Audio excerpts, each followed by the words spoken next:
किसी प्रॉब्लम में फंसी लड़कियों को, तो ऐसे में उन लड़कियों को कोर्ट क्या करती है, नारी निकेतन भेज देती है। नारी निकेतन में अगर उनके साथ पुलिस अधिकारी या जो उस जगह पे जो भी अधिकारी तैनात हैं अगर अवैध तरीके से उनके साथ संबंध बनाते हैं तो वो रेप के कैटेगरी में ही आता है।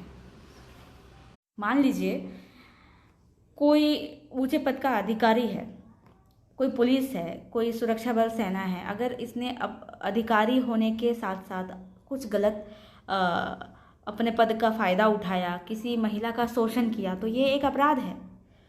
अगर किसी महिला को बार बार बोला जाए आप काम छोड़ दीजिए, हॉस्पिटल मत आइए, आपको आने की ज़रूरत नहीं है, ऐसे में उसे ब्लैकमेल भी किया जाए, मजबूर भी किया जाए, इस तरह की बातें बोलकर, तो वो लड़की को मजबूर करके उसके साथ अगर उसका गलत फ़ायदा उठाया जाए तो उसकी मर्जी के बिना, तो वो अपराध की श्रेणी में आता है।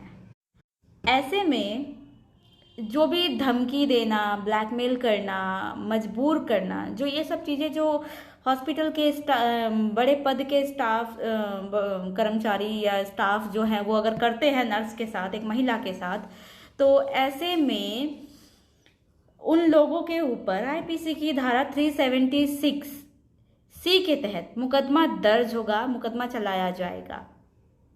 ऐसे में जो पनिशमेंट है उसका प्रावधान 5 से 10 साल तक का है।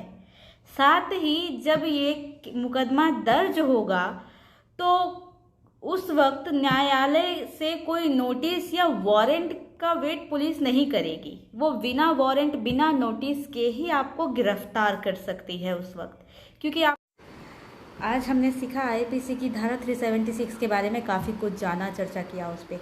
कल मैं एक नए टॉपिक के साथ आऊँगी। मैं कोशिश करूँगी कि मैं हर चीज़ टॉपिक बाय टॉपिक बनाने की, इसके लिए मुझे आपके सपोर्ट की ज़रूरत पड़ेगी। Thank you. तो दोस्तों अब हम बात करते हैं आईपीसी की धारा 376D। यह एक गैंग रेप का सेक्शन है। इसमें क्या होता है कि एक महिला होती है और एक से अधिक पुरुष, एक महिला के साथ एक से अधिक पुरुष संबंध बनाए, जबरन रेप करे, तो जो भी मुकदमा दर्ज होता है या चलाया जाता है वो 376D के अंतर्गत ही होता है। इसमें जो सज़ा का प्रावधान है वो भी कुछ इस तरह से है कि 20 वर्ष का कारावास, साथ में जुर्माना, साथ में आजीवन कारावास भी हो सकता है। तो दोस्तों अब हम बात करते हैं 376DA। 376DA क्या है? 376DA का यह कहना है दोस्तों कि अगर कोई महिला या स्त्री या लड़की जो 16 वर्ष से कम आयु की है, उसके साथ अगर कोई व्यक्ति, पुरुष रेप करता है, जबरन करता है, तो वो एक बलात्कार ही है। वैसी स्थिति में भी वो बलात्कार ही होगा और उसके ऊपर आईपीसी की धारा 376DA के तहत मुकदमा दर्ज कराया जाएगा, मुकदमा चलाया जाएगा। दोषी सिद्ध होने पे आजीवन कारावास की सज़ा दी जाएगी। इसमें न्यायालय ने सीधे सीधे कह दिया है कि भाई अगर तुमने दोष किया है, तुम दोषी सिद्ध हुए, तो तुम सीधा कारावास जाओगे, आजीवन, उम्र कैद। आईपीसी की धारा 376DB, इसका कहना है कि कोई भी बच्ची जो 12 साल से कम उम्र की है, कोई लड़की जिसकी उम्र 12 साल से कम है एज में, उसके साथ अगर बलात्कार हुआ है तो जो दोषी है, जिसने बलात्कार किया है उस बच्ची के साथ, उस बलात्कारी, उस आरोपी को, उसके ऊपर जो है आईपीसी की धारा 376DB के तहत मुकदमा चलाया जाएगा। दोष सिद्ध होने पर पनिशमेंट है आजीवन कारावास भी हो सकता है, मृत्युदंड भी दिया जा सकता है, या तो जुर्माने का प्रावधान है।